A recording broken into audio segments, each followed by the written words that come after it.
जय गुरुदेव। प्रश्न, स्वामी जी विज्ञान का अर्थ क्या है? स्वामी जी, जिससे ज्ञान निकलता वह विज्ञान है। जो मुक्ति दिलाए उसे विद्या कहते, ज्ञान कहते। ऐसा ज्ञान केवल अध्यात्म शास्त्र से मिलता है। और इसका दूसरा भेद, विज्ञान के सत्य में निरंतर परिवर्तन होता है। जैसे डार्विन का सिद्धांत आज गलत बताया जा रहा है। विज्ञान के पुस्तकों के सुधारीकरण हमेशा छपते रहते हैं। संक्षेप में, विज्ञान अपूर्ण एवं असत्य का शास्त्र है। इसके विपरीत अध्यात्म में परिवर्तन नहीं होता। अध्यात्म के शोध के यह प्राप्त होता है कि जो विज्ञान कहता है वह शाश्वत नहीं। इसलिए वेद, उपनिषद आदि के मूल मुद्रण होते हैं। सुधारित संस्करण कभी नहीं। तीसरा भेद, विज्ञान द्वारा जो जन्म से मिला है, जिसको भी जन्म मिला है वो कुछ सीख सकता है इस पर्यावरण से। अब वो वही सीखता है जो इस धरा पर अवतरित है, मौजूद है। वो इस जन्म में भी सीखता है और अपने कई जन्मों में भी सीखता है। पूर्णता उसे विज्ञान के द्वारा नहीं मिल सकती। आज के लोग पैसा, गाड़ी, बंगला,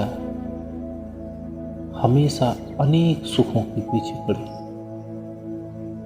जिन्हें हम भौतिक सुख कहते हैं।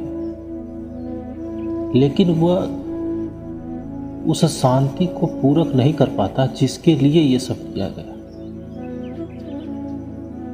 अभियाओं की दृष्टि में देखें तो प्राचीन काल में हमारे धर्मशास्त्र में 4 आश्रम थे: ब्रह्मचर्य, गृहस्थ, वानप्रस्थ तथा संन्यास आश्रम।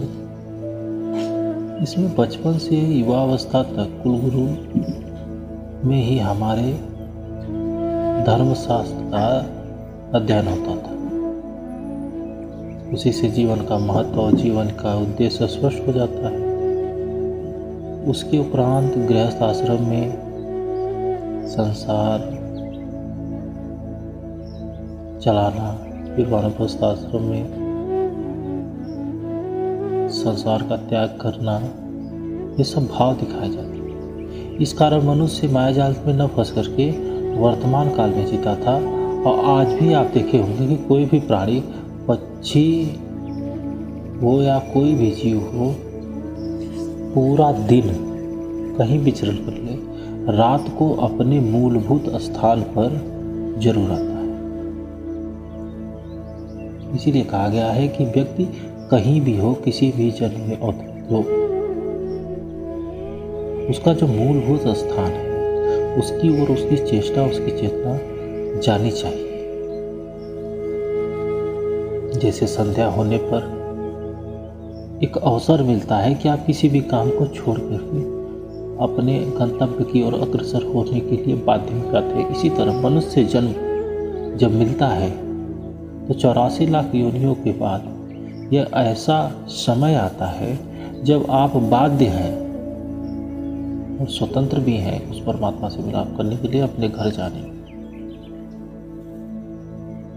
जब यहाँ ठुकरा, यहाँ वो काम नहीं कर पाए, तो उस व्यक्ति की बात आप पूरी जिंदगी को व्यर्थ गवा देंगे। जैसे जो व्यक्ति शाम ढलने से पहले अपने घर को नहीं जाता और पूरी रात किसी भी अन्य जगहों पर रह के तकलीफों को झेलता है, उसी प्रकार समय रहते उस परमात्मा की तलाश नहीं, उस घर की तलाश नहीं की गई, तो बाद में सिर्फ पछतावे के सिवा कुछ नहीं बचता है। जय गुरुदेव।